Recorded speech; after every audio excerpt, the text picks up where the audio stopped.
We have our first guest ready now, so let's bring him in. We've got Senator Panfilo Ping Lacson. Good afternoon, sir. Thanks for joining us again. Yeah, good afternoon sa Storycon. Good afternoon, Senator. Hi, Senator. Rainy afternoon. Oh, hi. Happy rainy afternoon. Chief Ami. Pasensya na, Senator. Hi, Nagpe-presume Senator. kami na may alam doon sa mga history ng Senate. Si Katulad ng Ronald Blue lang Ribbon. yun. Help us make sir. Oh, Help us make Pero sense of all the baka tanongin alliances natin in the siya, Senate. Oh. Senator. Although wala Kasi pang vote, yes sir. Although wala pang vote kasi 2028 pa yon, pero yun nga mukhang nagkakaroon na ng linyahan kung sino nasa majority and minority at kung sino magkakaroon ng significant Kung kaninong committees mapupunta. And so far, at least narinig namin, at least sinasabi ng ibang senador, yung mga pro-Duterte, tsaka yung mga dating traditional opposition, kumbaga, napunta doon sa majority alliance, which is kay Chis Escudero. Samantalang, si Tito Sen, tsaka si Migs, and I understand also you daw, nasa minority na. How should we look at that? Does that have anything to do with political affiliations or just personal choices kung sino yung SP? So tingin mo, Ed, si Mick Subiri is not a traditional politician. Hindi ko talaga. Sir. Yeah. Yung political affiliation sa Senado of late, hindi na nagmamatter eh. Kasi, NPCC JV, APCC Sherwin, APCC Tito, marami silang NPC pero hiwa-hiwalay sila. Yung iba nasa majority, si Tito naiwanan sa minority. Alright? And then, tsaka si Tito sa run under the yung bagong alyansa slate ni BBM. Correct. Yung sa alyansa, yung si Erwin Tulfo kasama, of course si Pia Cayetano kasama, sino pa ba? And yet, si Camille Villar kasama sa alyansa. And yet, apparently or quite obviously, nandun sila sa majority. So, hindi nagmamatter yung political affiliation. Ang kasabihin nga nila, una ko pa lang, neophyte pala ako sa Senado noong 2001, narinig ko na ito na 24 republics ang 24 senators. Pero Senator, wala bang sama ng loob doon si Senator Tito Soto? Siyempre, naging head siya ng nationalista medyo malaking block yung nationalista. Ngayon, sa Senado, sana may suporta sana siya, di ba? Hindi nationalista, Nationalist People's Coalition, NPC. Nationalist People's, nga pala, NPC. Hindi siya NP. NPC nga pala siya. Yeah. Okay. Nabanggit niyo, Senator. Walang sama ng loob eh. Walang samaan ng loob yan. Walang personalan pala yan. Bawal ang sama ng loob. Basta importante naman. Alam mo, may mga priority bills kami. Maski sino mag-chairman doon sa committee na marirefer yung aming mga final na bills, madali na naman kasabi yung chairman, baka naman pwedeng ihir mo ito o kaya i-convince na talagang magkaroon ng hearing para lumabas yung committee report para maipasa yung mga bill na i-final namin. Senator, nabanggit nyo na political alliances will not play dito sa botohan sa majority, minority, sa Senate presidency. But will fundamental political positions play out? Halimbawa, yung mga bumoto kay Chis Escudero, if just in case he decides to dismiss the impeachment, will they all follow him doon sa position na yon? Historically, hindi. Kasi maski nasa majority, hindi nagkakapare-pareho yung boto. May kanya-kanyang tayo, may kanya-kanyang paninindigan. I don't see, ano lang sa akin na lang ito, I don't see Kiko, Pangilinan, and Bam Aquino voting in favor of outrightly dismissing the impeachment complaint without the benefit of trial. Hindi ko makita yon. So it doesn't follow na maski nasa majority ka, magto-toe line ka kung ano man yung gusto ng Senate President o ng Majority Leader. Hindi ganon. So, anong magiging ibig sabihin ng majority-minority, Senator? Anong magiging ibig sabihin ng leadership mo as Senate President? Kung yung mga fundamental na mga position mo ay hindi ka makakakuha ng suporta dun sa mga bumoto sa'yo. Kaya nga tawag namin dyan round 1. Yung botohan ng Senate Presidency, botohan yan sa round 1. Hindi natin alam kung kailan mangyayari yung round 2, round 3, round 4, and so forth and so on. Ang definition lang naman ng majority block at saka minority block, pagka dalawang nag-compete, no, sa posisyon ng Senate Presidency at bumoto ka doon sa natalo, necessarily minority ka. Kung bumoto ka doon sa nanalo at natalaga ng Senate President, nasa majority ka. Ganon kasimple ang definition. Hindi ko alam yung tayo ni Senator Risa na mananatili siyang independent block. Kasi there's no such thing. Actually, nagkausap kami, right after the election, nagkausap kami kung ano yung posible maging position. Position na hindi yung position sa mga chairmanship, kundi ano yung magiging alignment. Noon pa lang, as early as after the elections, dinidin niya na she'd rather be an independent senator. No? Na neither with the majority nor with the minority. At sinabi sa akin noon, ayaw niya ma-align sa Marcos, ayaw niya rin ma-align sa Duterte. At sabi sa kanya, it's not about alignments. It's about how you stand on issues, how you fight for issues that you believe in. Hindi ito yung usapan na alignment. Kasi maski nasa majority ka o nasa minority ka, hindi naman ibig sabihin magtotoo lang ka. Ako sabi ko, saan man ako mapunta, independent din naman ako mag-isip. Ano? At yung mga position ko mula sa pool, independent naman of the stand or position ng majority or minority. Kasi nakatingin na ako mag-minority, nakatingin din ako mag-majority. But Senators, si former SP Migs Zubiri spoke to us as well and sinabi din niya that, you know, in order to get the committees that you want, you have to be part of the majority, right? And I guess for us, we're just trying to understand yung what the trade-off could have been. So are you saying then that if Kiko does get the committee that he wants, which is agriculture, tapos si Bam does get education, that's where it ends, right? Ang kapalit lang noon is the vote for Senate presidency. That's where it ends? Yeah, initially. But alam mo, Regina, kasi there are at least 38 committees. Unlike sa House, agaw-agaw sila sa committee chairmanships. Hindi lang chairmanships, kundi membership. Kasi kulang ang committee sa dami ng mga congressmen. Sa Senate, sobra-sobra ang committee sa dami ng senador. So lahat ng senador, all 24 of us, except of course yung mga officers, ano? Senate President, Pro Tem, Majority Leader, kasi ex-officio members naman sila ng mga committees. Ngayon, yung naiiwanan, sobra-sobra yung bilang ng committees sa bilang ng mga senador. So it doesn't matter. Ako, at tayo ko lagi, I don't need the pork, I don't need the perks. So I don't care if I'm with the minority or the majority. Kasi tinatanong namin, Senator, linawin lang namin, kung minority ka, hindi siya, we should not equate it with the opposition. Kasi yun ang iniisip ng mga tao eh. Kapag nag-minority ka, may opposition, so hindi dapat ganon. Hindi ganon. Iniisip namin kasi kung ano yung decisive factor. Oo. Ano yung decisive factor for joining the majority or the minority? Ha? Ang deciding factor, pag bumoto ka doon sa nanalong Senate President, majority ka. Pag bumoto ka doon sa natalong Senate President na kandidato, minority ka. Ganun kasimple ang definition. It doesn't, it doesn't mean na opposition ka na sa minority. Noong araw, ganun yun. Yes. Pero, so hindi na ganun pala ngayon. Nabago na yung landscape.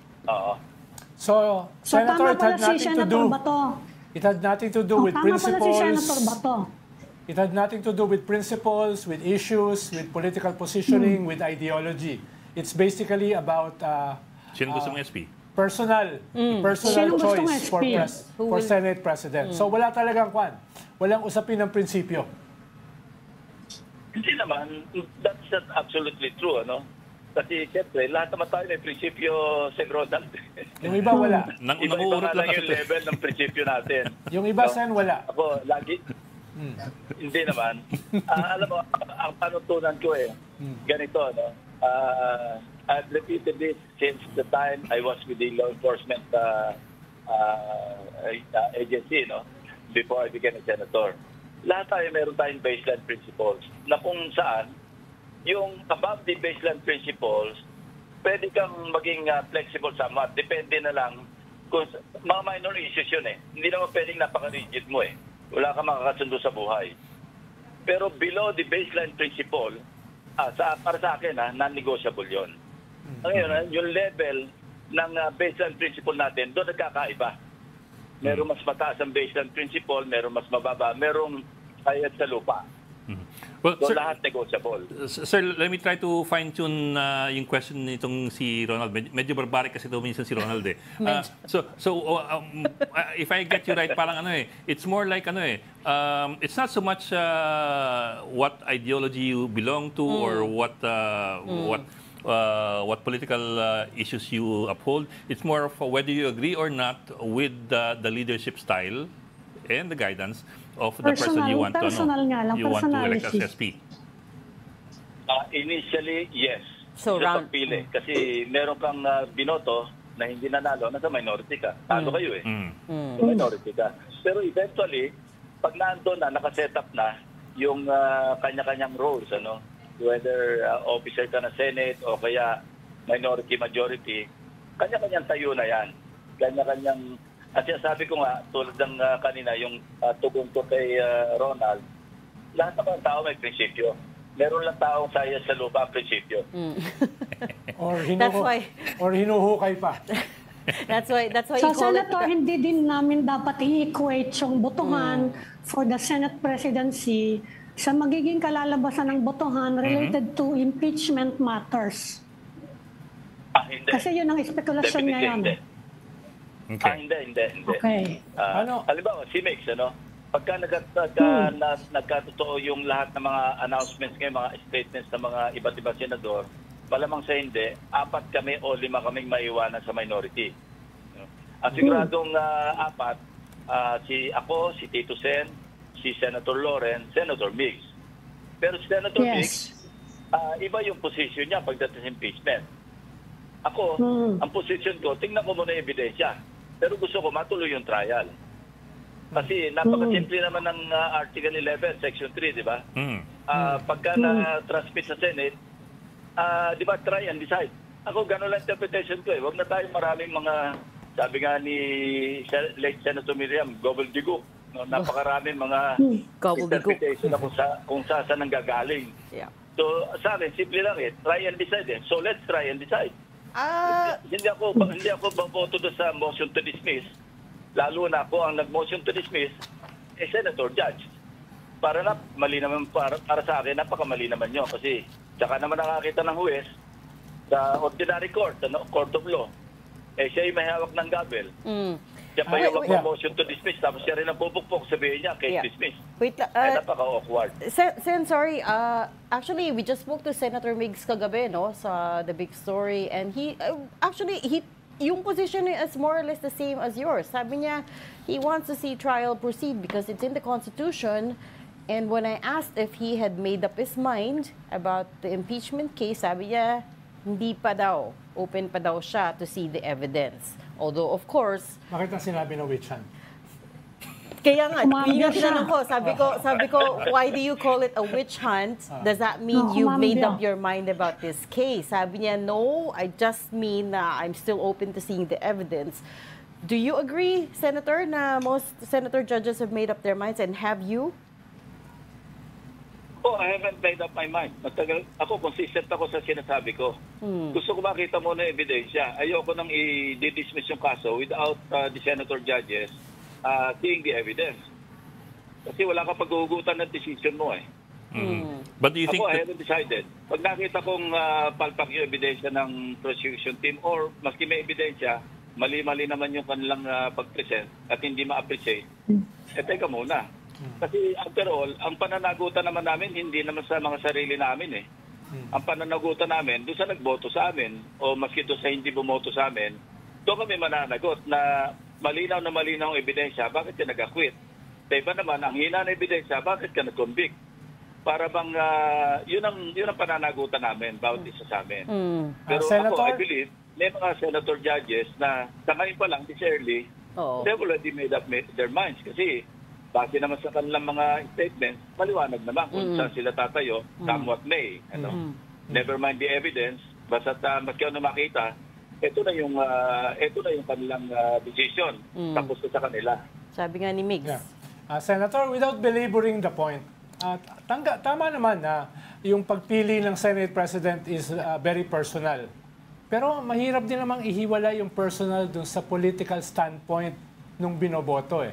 Halimbawa, if this person ay, specifically si Senator Chis Escudero, iyan yung kanyang persona, pero meron din siyang mga posisyon eh, na hindi na ihiwalay doon sa kanyang persona. So in a way, you're also voting for his personal position, for his political position, di ba? Pag binoto mo siya. Hindi lang sa isang issue na political position sa isang issue. No? Ang dapat tinitingnan, ano yung kabuuan ng kanyang tinatayuan na hindi lang sa politika, kundi sa prinsipyo, sa mga issues at sa lahat-lahat na. Yun ang tinitimbang. Senator, mukhang sigurado nang sa minority kayo mapupunta eh. May iniisip ba kayong committee kung sakasakali lang napapiliin kayo? Ano yung hihingin nyo kaya? Hindi ako mahilig maghingi ng committee eh. Ako, maski ano yung maibigay. Kasi, alam mo, noong minority ako ng way back in 2001, mga lahat of committees yung nakuha namin eh. Pero marami ako nagpasambatas ang binigay sa akin noon, Committee on Civil Service and Government Organization. Ang dami ko nagpasa noon. Yung Anti-Red Tape Act, doon ko na ipasa eh. Nung chairman ako ng Civil Service and Government Org. Yung Dental Act, doon ko na ipasa. Yung RESA Law, doon ko na ipasa. Ang dami ko na ipasa. Kasi maski maganda yung committee mo, kung tamad ka naman, wala ka may papasa. Pero maski lahat yung committee mo at masipag ka, may ka may papasa at ginagawa mo yung trabaho mo. Yeah. Senate So sa President, akin, parang... Sabi din ni Senator Mig, Senator, that we're not surrendering at this point in relation to the so-called veteran bloc, which is composed of the five of you. Even though may balita na nga that the other side has 13 in numbers in terms of supporting Chis Escudero's renewed leadership. What does that mean? We're not surrendering at this point. Are you still continuing to try to talk to some of your colleagues sa Senate? Well, may kasabihan tayo, never say die. Pero kung pagka nag-reality check ka, alam mo naman talagang almost impossible to accomplish yung gusto mong ma-accomplish. So, let's be more realistic kasi nagsalita na yung maraming kasamahan namin, sinabi nila yung inclination nila, and we will respect that, kasi matter of choice yan eh. If you want to join the majority, kasi ang inclination mo is towards a particular candidate to become Senate President, we should respect that. Pero at the end of the day, pag nasa caucus kami, nasa lounge kami, magkakaibigan naman kami lahat eh, magkibakbakan sa plenaryo. Pero pag nag-focus kami, magkakasama kami, di-discuss kami professionally.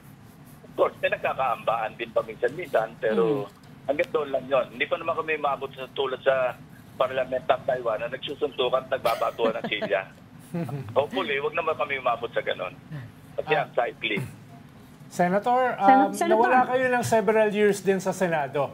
Pagpasok nyo ngayong end of July, ano ba kayo? Dahan-dahang mag-i-scale up o up and running kayo? Dahil dati kasi nakilala kayo na tikabusisi ng budget eh. Yan ba ay unang salbo nyo pagpasok nyo sa Senado end of the month? So anong indications ng inyong conduct dito sa unang mga araw ng pagpasok nyo sa Senado? Up and running. Ngayon pala, big-aaralan ko na yung 2024, 2025. Maski nga yung 2023, pinababalikan ko sa staff eh. Para ma-compare natin yung takbo Kasi after all, yung atin namang national budget, maraming nakapaloob doon, mga items, hindi naman isang taon lang ini-implement eh.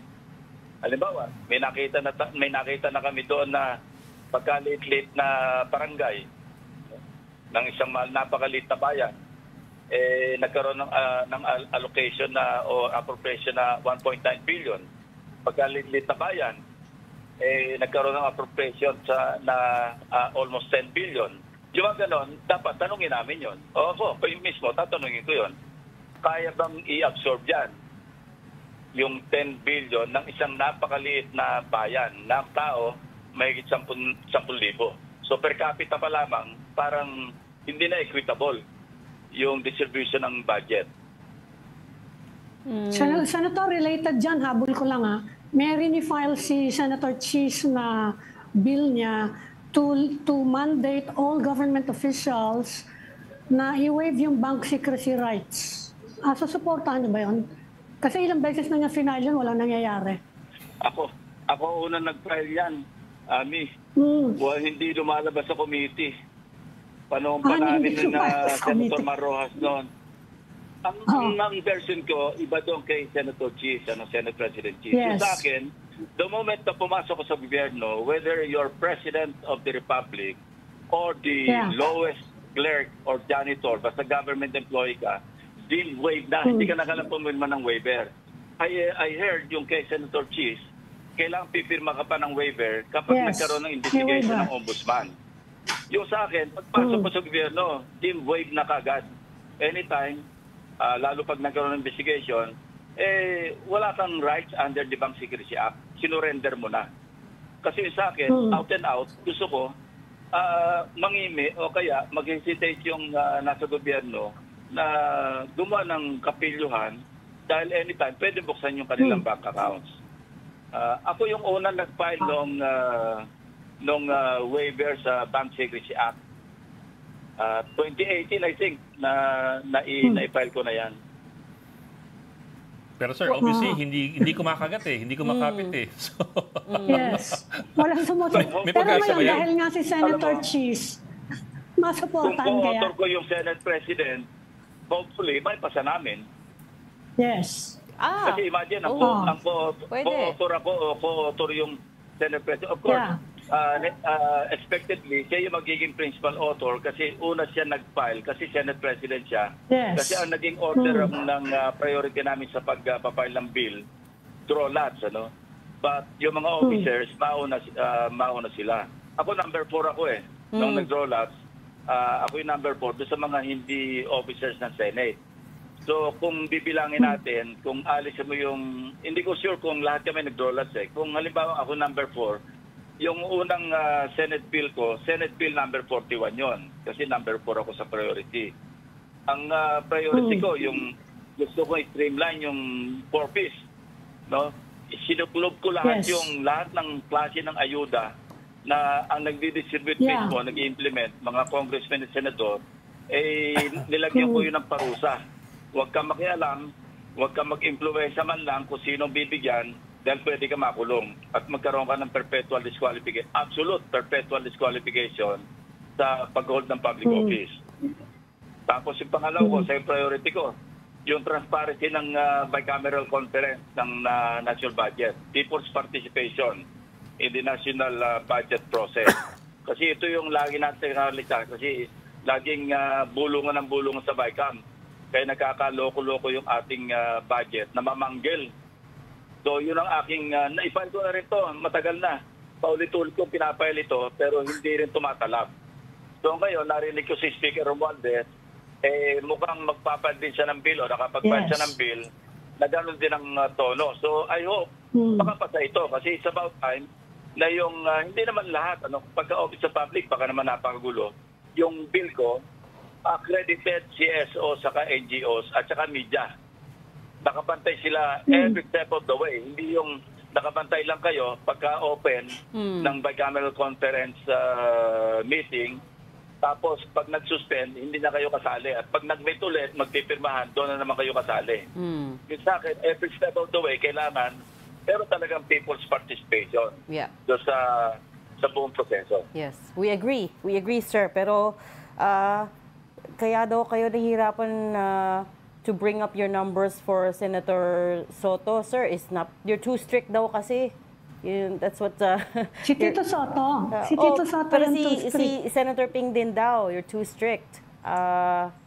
What do you have to say to that? May kanya-kanyang tayo eh. Sabi ko kay Sec Ronald kanina, di ba? Iba-iba yung level ng ating baseline principles. Iba-iba yung baseline eh. Sabi ko, ang pinaka-worst, yung sabi mas masama pa yung kay Ronald sa akin, sahit sa lupa, sa kanya, yuhukay pa eh. Sir, may principal kami dito. Senator. May proposal din ngayon, Senator, sa House na Principal, cash not budgeting principal. daw. Senator, ibig sabihin lang, whether you're in the minority or the majority, you will, by all indications, continue to become, to be a fiscalizer, like yung inyong role before. A fiscalizer, especially do sa budget, especially sa resources That ng is correct. budget. That is correct. Kasi nung nasa majority ako, vice chairman pa ako ng Finance Committee. Nag-sponsor ako ng budget ng Defense, CHR, at saka mga ibang agencies. And yet, nag-fiscalize ako sa budget.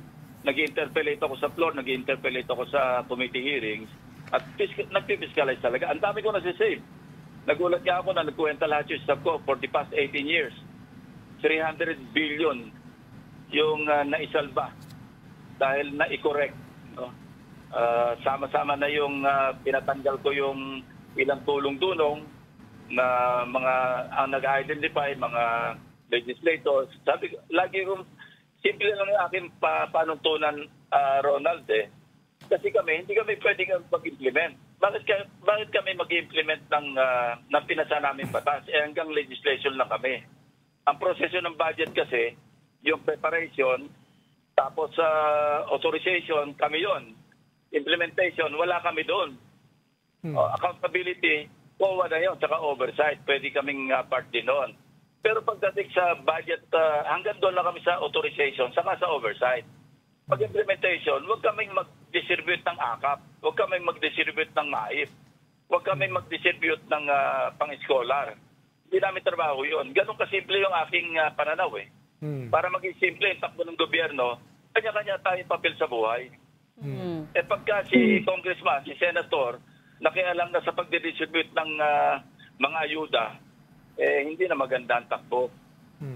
Sabi niyo, Senator, kanina sa mga staff niyo, o at least yung papasok niyong mga staff, pinapaaral niyo na yung 2023, 2024, 2025 budget. Pwede niyo ba kami bigyan ng kaunting pasilip kung ano yung mga nahanap niyo? Ano yung nakita niyo? Kahit konti lang. Tulad na sinabi ko kanina, pagkalilid na bayan, paano na meron siya mahigit 10,000 na population, bakit siya nagkaroon ng appropriation na 10 billion? Pagkalilid na barangay, na mas konti ang population, bakit siya nagkaroon ng appropriation ng 1.9 billion? Hindi ba mali yun? O yun, tatanungin ko, ipapaklarify, 2025 ito, budget. Kaklarify ko, ano nangyari doon sa 10 billion na inappropriate doon sa isang maliit na bayan? So, tinik namin yun, nung nakita namin, may riverbank. Pero teka, isang munisipyo lang ba yung sakop ng riverbank? Bakit yung ibang munisipyo na katabi na kasama rin riverbank? Kasi flood control eh. Anong bayan yan, sir? Hindi na. Saka na lang. May time pa ba tayo? Baka lang nasa ano din yan. Baka kay Alice Go yan. Isisimplify ba? ko na lang yung simplify ko lang yung ating situation. Senator, ito yung reality natin. Okay. Nag-i-spend tayo ng 16 billion pesos a day. Nag-earn tayo ng 12 billion pesos a day. So, ibig sabihin, kailangang mangutang tayo ng 4 billion pesos a day. Ganon kasimple. Correct. Pag hindi natin pinatino ang national budget ang paggamit, baka nakalabasan yan after 1 year, 2 years. Ang inuutang natin, 6 billion a day. After 5 years, ang inuutang natin, 10 billion a day. Saan tayo pupulutin? Ang investment naman natin, okay lang mangutang, walang problema. Pero dapat invest natin na mayroong return on investment. Meaning, mag-inta tayo, magkakatakot-takot na layers tayo ng highway tulad sa ibang bansa na hindi nagkaka-traffic yung EDSA, na sabi ng DBP o ADB, nawawalan tayo ng 2.5 billion pesos daily gawa ng traffic sa EDSA. This was several years ago. Hindi ko alam kung magkano yung losses natin in business opportunity, in all opportunities lost because of the traffic. Kung ganyan takbo natin, ang investment natin sa ayuda na walang return on investment except yung human capital na hindi lang totoo kasi bakit yung tumatanggap ng akap, bakit bumababa sa kotse?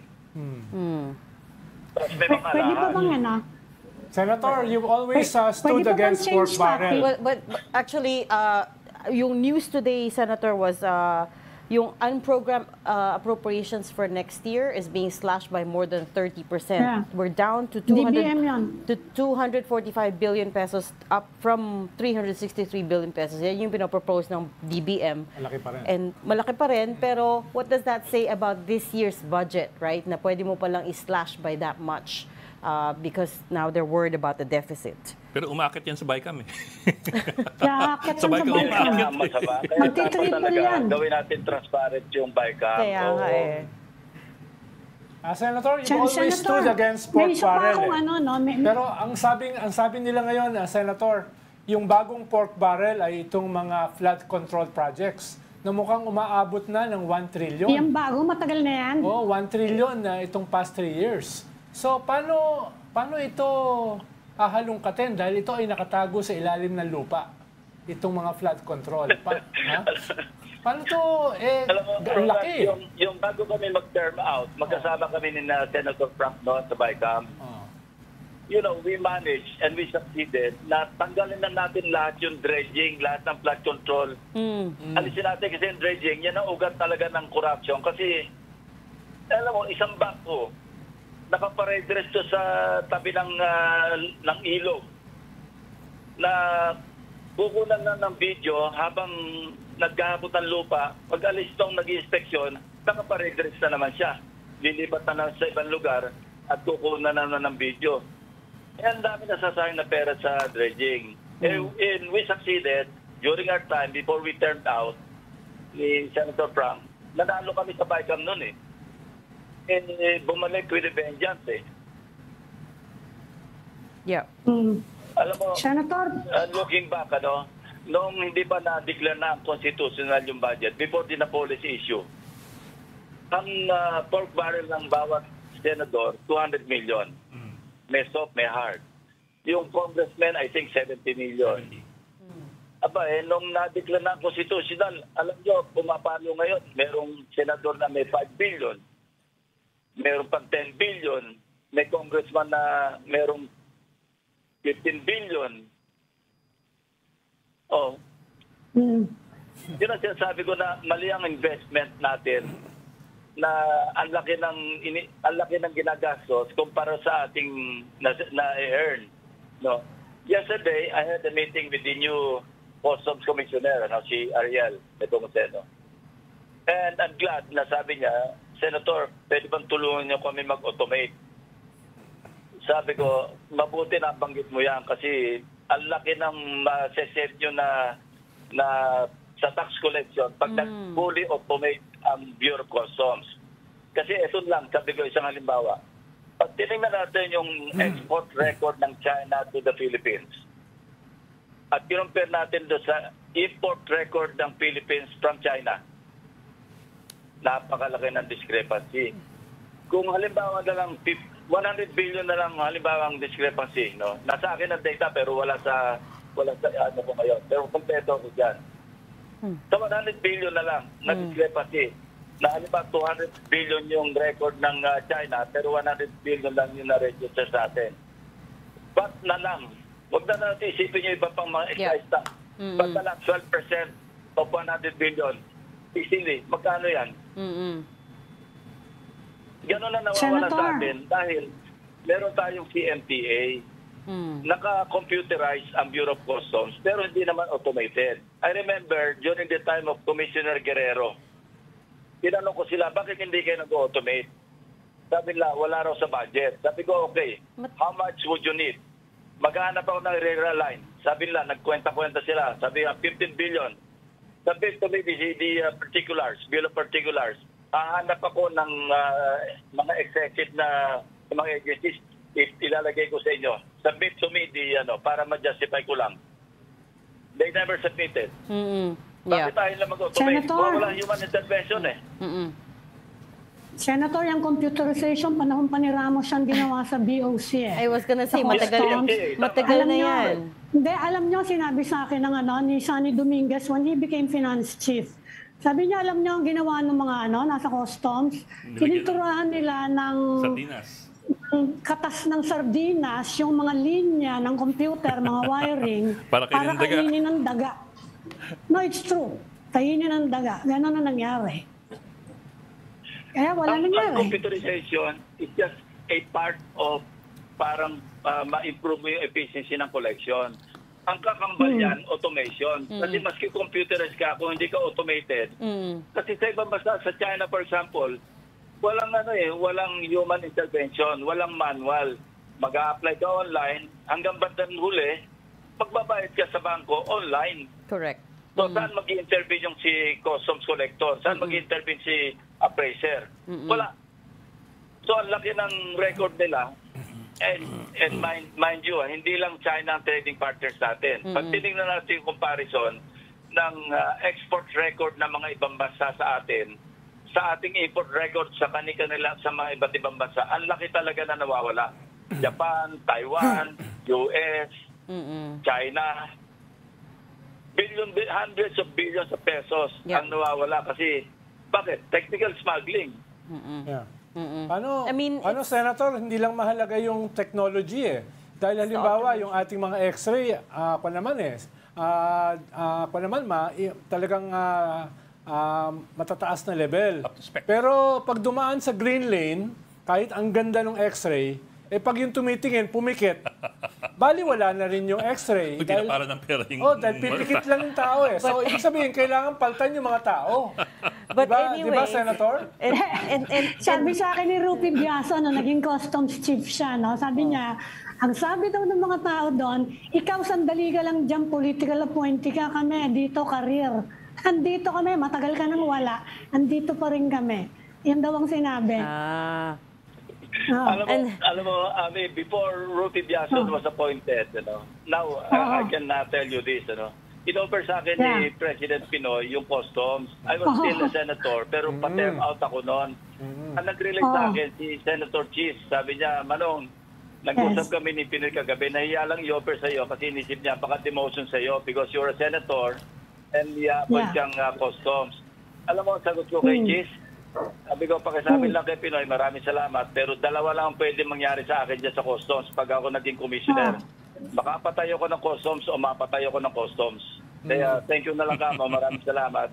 So, I decline. Mahirap talaga to clean up that place is what you're saying, Senator. Pero I was gonna say, yung automation problem, that goes for all the other government agencies. LTO, right? PhilHealth, SSS, lahat naman yan. To this day, mahirap pa rin magbayad online. Mas matinding kapit ng mga taga-post. Mas matindi. Kasi pero mahalaga yung sinabi ng Senator Either makapatay siya o mapatay siya.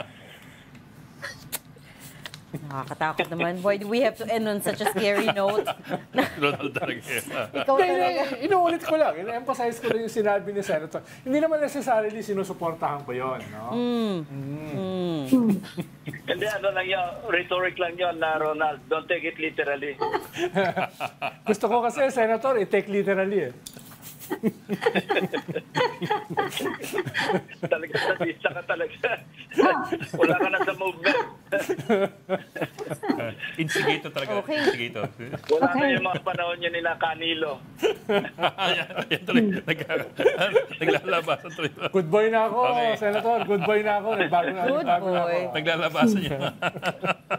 Okay, well, we look forward to seeing the fruits of your labor, Senator, in terms of scrutinizing the budget. And when you're ready to talk about it, we're here. Senator, raise hell sa opening, We'll be watching. Raise hell. We'll be covering that opening ng 20th Congress. Ang inisip ko ngayon, Ronald, kung mag-privilege speech ako about the budget, at least yung mga past budgets, ano? Oo.